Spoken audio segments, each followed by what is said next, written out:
សូមឲ្យលោកអ្នកមេត្តាបិទសំឡេងទូរស័ព្ទដើម្បីកុំឲ្យមានការរំខានម្យ៉ាងវិញទៀតដើម្បីលើកទឹកចិត្តដល់ការខិតខំប្រឹងប្រែងរបស់សិស្សានុសិស្សរបស់យើងក្នុងថ្ងៃនេះយើងខ្ញុំក៏សូមស្នើសុំឲ្យមេដាបេដាអ្នកអាណាព្យាបាលទាំងអស់មេត្តាចូលរួមដល់ចប់កម្មវិធីផងដែរចំពោះបន្ទប់អនាម័យវិញគឺមានទីតាំងស្ថិតនៅខាងឆ្វេងបំផុតនៃសាលរបស់យើងហើយដោយឡែកចំពោះការថតរូបអនុស្សាវរីយ៍យើងខ្ញុំសូមសំណូមពរដល់លោកអ្នកសូមរក្សារបៀបរៀបរយដើម្បីជៀសវាងបង្កការរំខានដល់អ្នកថតនៅក្បែរលោកអ្នក Also, we would like to kindly request everybody to please turn your phone to silent mode and refrain from talking on this phone while the program is in session. We would also like to request everybody to please stay until the end of the program as showing support to our students. Your cooperation is greatly appreciated. The bathrooms are located on the left of the hall, and parents, we understand that this is a special day for you as well as your children. However, we kindly request that you please give space to our MTEL photographer while taking photos of your child. មុននឹងចាប់ផ្ដើមកម្មវិធីយើងខ្ញុំសូមជម្រាបជូនដល់អាណាព្យាបាលមេដាដល់មេដាបេដាអាណាព្យាបាលឲ្យបានជ្រាបអំពីកាលបរិច្ឆេទសំខាន់ៗមួយចំនួនដូចតទៅជំនួបមេដាបេដាសិស្សថ្នាក់មត្តេយ្យនឹងធ្វើឡើងនៅថ្ងៃទី22ខែកក្កដាឆ្នាំ2026ជំនួបមេដាបេដាសិស្សសម្រាប់ថ្នាក់បឋមនិងមធ្យមសិក្សានឹងធ្វើឡើងនៅថ្ងៃទី23ខែកក្កដាឆ្នាំ2026វគ្គបំពេញខ្លីពេលវិស្សមកាលសម្រាប់ថ្នាក់ភាសាអង់គ្លេសនិងថ្នាក់ចំណេះទូទៅខ្មែរនឹងចាប់ផ្ដើមចូលរៀននៅថ្ងៃទី3ខែសីហាឆ្នាំ2026ហើយសម្រាប់វគ្គសិក្សាថ្មីថ្នាក់មត្តេយ្យភាសាអង់គ្លេសយើងនឹងចាប់ផ្ដើមចូលរៀននៅថ្ងៃទី5ខែសីហាឆ្នាំ2026 វគ្គសិក្សាថ្មីសម្រាប់ថ្នាក់បឋមនិងមធ្យមសិក្សាចំណេះទូទៅភាសាខ្មែរនិងអង់គ្លេសនឹងចាប់ផ្ដើមចូលរៀននៅថ្ងៃទី7ខែកញ្ញាឆ្នាំ2026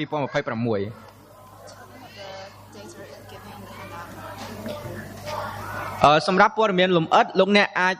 ពិនិត្យមើលនៅក្នុងលិខិត្តប័ណ្ណដែលបានចែកជូនអំបញ្ញមិញនេះ Parents, before we begin the program, we would like to inform you about a few important dates. The Term 3 PTC for our kindergarten students will be on July 22nd. The Term 3 PTC for our primary and secondary students will be on July 23rd. Summer school for the English and Khmer primary and secondary students will start from August 3rd to August 28th. The new school year for the kindergarten students will start on August 5th, and the new school year for the primary and secondary students will be on September 7th. These important dates are listed in the handout given to you.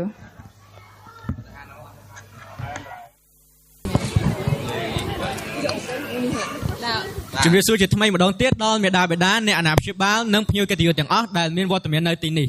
នាងខ្ញុំឈ្មោះ Lynisa Allison ខ្ញុំបាទឈ្មោះគង់គុណវត្តហើយពួកយើងទាំងពីរនាក់ជាអតីតសិស្សានុសិស្សនៃសាលាអន្តរជាតិ MTEL ហើយក្នុងថ្ងៃនេះពួកយើងពិតជាមានកិត្តិយសយ៉ាងក្រៃលែងក្នុងការធ្វើជាពិធីករនិងពិធីការនីសម្រាប់កម្មវិធីដ៏ពិសេសមួយនេះ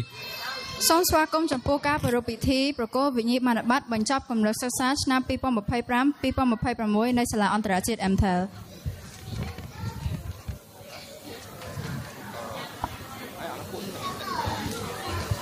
សូមអញ្ជើញសិស្សានុសិស្សទាំង6រូបនៃសាលាអន្តរជាតិ MTEL ឡើងមកកាន់វេទិកាដើម្បីធ្វើការណែនាំខ្លួនសូមអញ្ជើញ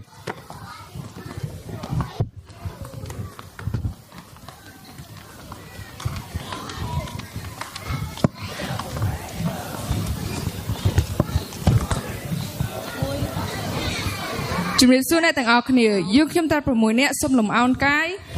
គោរពលោកនាយកលោកស្រីនាយិកាលោកគ្រូអ្នកគ្រូមេដាបេដាអាណាព្យាបាលមិត្តរួមសាលាទាំងអស់ដែលមានវត្តមាននៅក្នុងកម្មវិធីបញ្ចប់ឆ្នាំសិក្សា2025-2026នេះសូមស្វាគមន៍មកកាន់ការប្រារព្ធប្រគល់វិញ្ញាបនបត្របញ្ចប់កម្រិតសិក្សាឆ្នាំ2025-2026នៃសាលាអន្តរជាតិ MTEL និងខ្ញុំតាយូអ៊ីងនិងមិត្តរបស់ខ្ញុំវ៉ាលីណានិងតែមុនលីយើងតែ3នាក់ជាសិស្សថ្នាក់ទី6នៃសាលាអន្តរជាតិ MTEL យើងខ្ញុំតែ3នឹងធ្វើជាពិធីការនីដើម្បីចាប់ផ្ដើមកម្មវិធីថ្ងៃនេះយើងសង្ឃឹមថាលោកអ្នកនឹងទទួលបានអារម្មណ៍សប្បាយរីករាយពីកម្មវិធីនេះយើងខ្ញុំទាំង3សូមមេត្តាខន្តីអភ័យទោសទុកជាមុនប្រសិនបើមានពាក្យពេចន៍ឬកាយវិការត្រង់ណាមិនសមរម្យសូមអរគុណ Good morning to our esteemed parents, guardians, distinguished guests, and beloved students. Welcome to MTEL's 2025 to 2026 Graduation and Recognition Day. My name is Vinlina. Next to me is my friend Tai Munli and Tai Yuing. We are MTEL's grade 9 students. Today, we will be your hosts to start the event. We hope you will enjoy the program that we have prepared for you. 尊敬的校长、各位家长、亲爱的老师、同学们，大家早上好！欢迎大家来到 MTEL 学校2025到2026年的毕业典礼暨表彰大会。我是戴文丽，在我身旁的是我的好朋友 Vinlina 和戴友英。我们是 MTEL 学校9年级的学生。今天我们将担任本次活动的主持人，希望大家能够喜欢我们为您精心准备的节目。នៅទីនេះក៏មានមិត្តរបស់ខ្ញុំ3នាក់ទៀតដែលនឹងចូលរួមជាពិធីការនីក្នុងកម្មវិធីថ្ងៃនេះ Joining us here on the stage are 3 other friends who will be sharing the MC role as well. Let's hear their self-introduction. 站在我们身边的这3位同学，今天也将和我们一起主持。下面就让他们自我介绍一下吧。នាងខ្ញុំឈ្មោះឡាមគឹមសូលីដាជាសិស្សថ្នាក់ទី8នៃសាលាអន្តរជាតិ MTEL សូមជម្រាបសួរលោកនាយកលោកស្រីនាយិកាលោកគ្រូអ្នកគ្រូមេដាបៃតាអាណាភ្ញៀវកិត្តិយសនិងមិត្តរួមសាលាដែលមានវត្តមាននៅទីនេះនាងខ្ញុំបានធ្វើជាពិធីការនីជាភាសាខ្មែរសម្រាប់ផ្នែកសម្ដែងថ្ងៃនេះ Good morning, everyone. My name is Valerina Lin, and I am a grade 8 student of MTEL International School. Today, I will be serving as one of the performance student MC to introduce you about each performance. 大家早上好，我叫 Kama， 我是 MTEL 国际学校8年级的学生。今天我将作为学生主持人之一，为大家介绍接下来的每一个表演节目。សូមអរគុណដល់ Jolida Rina និង Kama ខ្ញុំទាំង3នាក់ពិតជារីករាយដែលមានឱកាសធ្វើជាពិធីការនេះជាមួយអ្នកទាំង3ខណៈនេះមកទាំង3នឹងសម្រាប់បន្តិចសិនយើងនឹងជួបគាត់នៅបន្តិចទៀត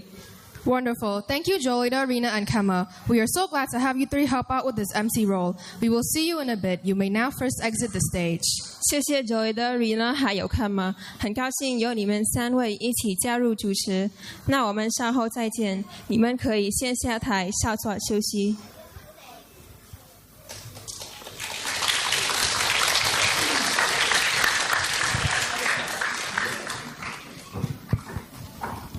មុននឹងចាប់ផ្ដើមកម្មវិធីខ្ញុំសូមជម្រាបជូនដល់មេដាបេដានិងអាណាព្យាបាលអំពីរបៀបវិរៈសង្ខេបសម្រាប់កម្មវិធីរួមមាន1គោរពចម្រៀងជាតិដែលចេញដោយសិស្សានុសិស្សរបស់យើងអមដោយចម្រៀងស្វាគមន៍និងរបាំជូនពរ2ការថ្លែងសន្ទរកថារបស់លោកនាយក Andy Lin 3ការសម្ដែងរបស់សិស្សានុសិស្សថ្នាក់មត្តេយ្យ4ពិធីចែករង្វាន់និងបានសរសើរដល់សិស្សានុសិស្សថ្នាក់បឋមសិក្សានិងមធ្យមសិក្សានិងបញ្ចប់ដោយការសម្ដែងពីសិស្សានុសិស្សថ្នាក់ភាសាចិនសម្រាប់ព័ត៌មានលម្អិតសូមមើលក្នុងលិខិតបានដែលបានចែកកាលពីព្រឹកមិញនេះ Before we begin, we would like to briefly go over the schedule for today's program. To start, we will have the Khmer National Anthem sang by our students, followed by the welcome song and then the blessing dance. Opening remarks will be presented by our very own school principal. After, we will enjoy a few performances from our kindergarten students. Finally, we will then proceed to the primary and secondary awards ceremony, then finishing off with the Chinese performance. You can find the details for the rest of the program in the handout that was given to you.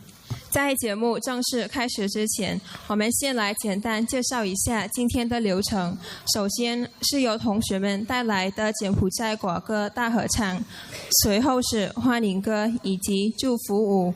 接着，我们将恭请校长为我们致开幕词。这次结束后，我们将一起欣赏幼儿园小朋友们带来的精彩表演。最后是小学部和中学部颁奖典礼，并有中文节目为我们今天的活动上画完美的句号。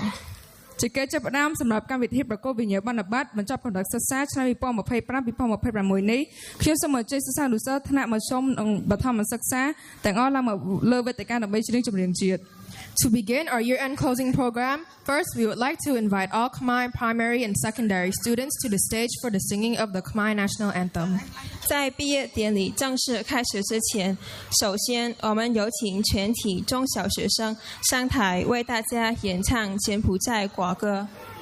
នាងខ្ញុំសូមអញ្ជើញមេដាបេដាអាណាព្យាបាលភ្ញៀវកិត្តិយសសិស្សានុសិស្សលោកគ្រូអ្នកគ្រូទាំងអស់ដែលមានវត្តមាននៅទីនេះសូមមេត្តាក្រោកឈរឡើងដើម្បីគោរពចម្រៀងជាតិ Next, we would like to ask everyone in the audience to please stand. 接下来，请全场来宾起立。